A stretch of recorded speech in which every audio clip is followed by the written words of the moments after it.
So, my name is Juleson, driving the number 12 Pro Late model. I'm from San Jose, California. I got my start actually on iRacing. I started doing simulator racing, and then I started doing go-karting after that.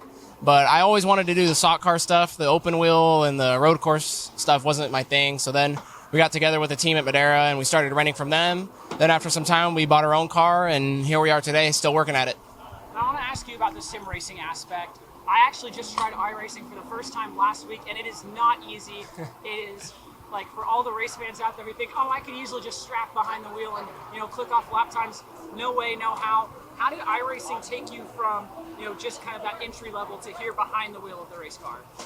It kind of shortens the learning curve a little bit. Like, there's still a lot of work you have to do behind the wheel when you first get behind one of these things, and that really hit me the first time I got behind the wheel of one of these things. But I would say iRacing helps a little bit with the familiarity and what you should be doing in general. Like, oh, this is how the car is going to respond if I do this or this. So it's helpful like that, but it doesn't really replace actual driving and actually being out here. But it's a good tool if you use it the right way. Now, as far as actual racing, you've made a lot of laps at Madeira as of late. Talk about how that translates here to a track like All-American 3, where you've kind of seen some of the faces and names who you're going to be competing with tonight. Well, it's a completely different track. I mean, the way the tires respond here, too, are way different. So there's not much I can take away from Madeira coming here. But what I will say is that having a lot of experience at a technical track like Madeira definitely helps, especially with racing side-by-side with others. I've raced side-by-side with a lot of the people I'm racing here tonight, so it's not too big of a change.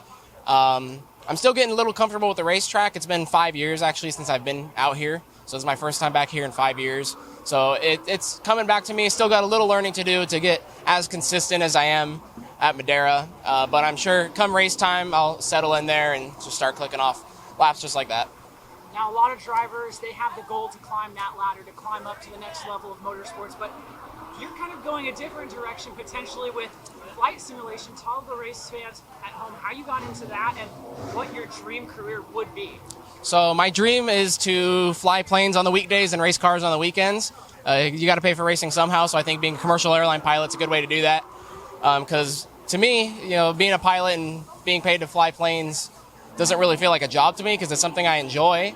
And I can also, on the weekends when I'm not flying, I can use the money I make from flying to go racing.